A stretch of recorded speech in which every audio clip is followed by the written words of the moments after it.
I should mention that the job of the F-86s there was to keep the MiGs off the backs of the F-84 and the F-80 and of the USAF and the Phantoms of the U.S. Navy, who were doing ground attack work, because those aircraft were absolutely no match for the F-86, the MiG-15, and in particular the F-84, the early F-84 straight wing.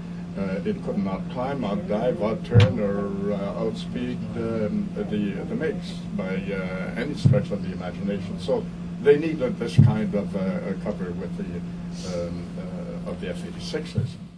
Another experience I had during that time as a wingman,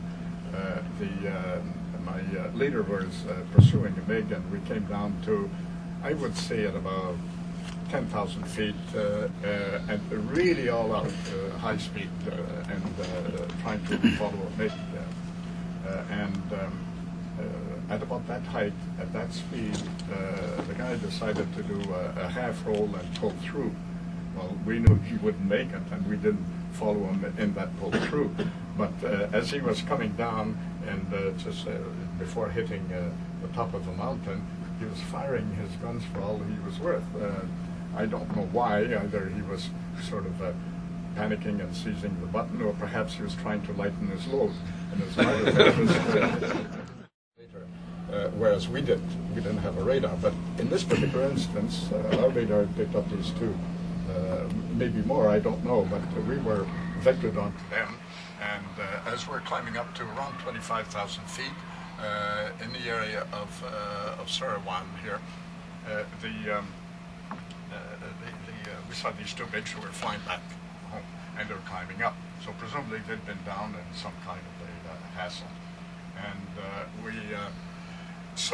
my leader immediately took the wingman who was behind, and the wingman, I guess, saw him because he made a very hard break left.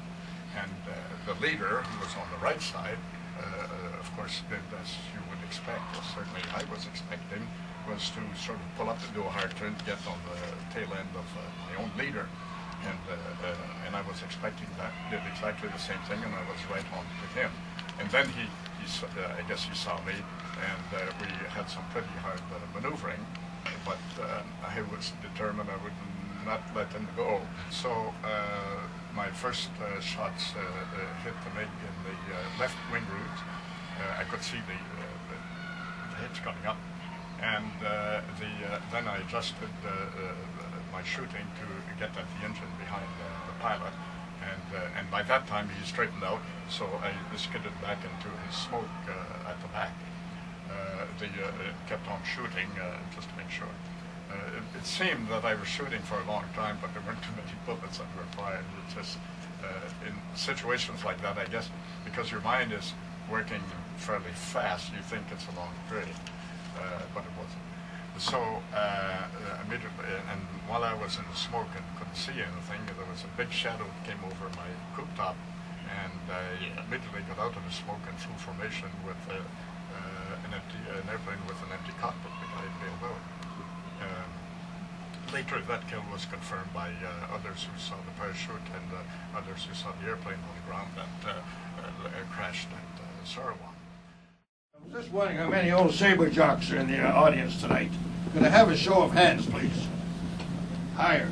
Wow. Did you have the password for an old Sabre pilot? Have you said, are you an old Sabre jock?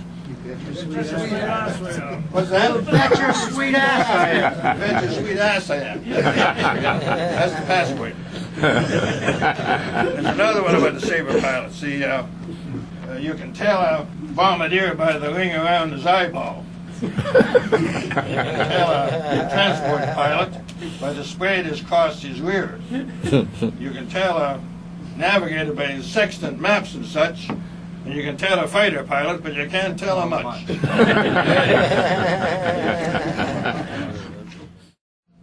See, we're flying along, doing a patrol along south of the Yellow River. This is the Yellow River here. And I was flying number 4. And they had the 3 and 4 stepped up into the sun. Now that's not the way to do it, is it, you old Sabre jocks? They had, and here I'm number 4. and the number 1 and 2 are north. So I'm flying along. I'm not getting any cross cover here from the this guy over here. Here I am here, and he's, if I'm out into the sun, he's not. Shortly thereafter, I looked out on my left wing. It was completely covered with shells. I mean, Jesus, it was, and that 37 millimeter, you see, plunk. That son of a bitch is right up my ass. And there's the divider in the front of the MiG. So I did the right thing, Claude. I just made a hard turn. Yeah. I thought I'm keeping my speed. So anyway, I made a hard turn and then reversed, and he's zooming skyward up to 50,000 feet. This book here, Hal Fisher, has got like 25 pages of his write-up in it, and I read it within the last month. And what amazed me about his story, he crossed the Yellow River with gay abandon. Christ, it seemed to be every mission, and just what the hell, we just hit across the Yalu. And on our wing, we played all by the rules, and Lily and I, except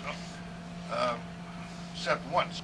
And I've never told this story before. One of the missions where I was up with Bill this day, and about 40,000 feet. There's about less than 1,200 pounds, about 1,000 pounds on board. And he threw out the speed brakes and he started diving down. And Christ, I thought, where in the hell are we ending up here? So, and then down, and I looked out and it leveled out at about 300 feet. Looked ahead. There's the runway. It was 4 MiGs taking off, and just as the wheels were coming, he just timed it perfectly. So at the end, they were the fire that they got about 100 feet. He just went and picked one off, and 3 of them went like that, and the other one went like that right in. And he says, "Let's get out of here, pal." And we didn't say that MiG wasn't shot down for all records. It was shot down south of the Yellow River, but. I never did. I just said I'm not going to reveal it. I kept it as a secret. But then after reading Fisher's story, what the hell? I'd like to just talk a little bit about this question of crossing or not crossing the Yalu.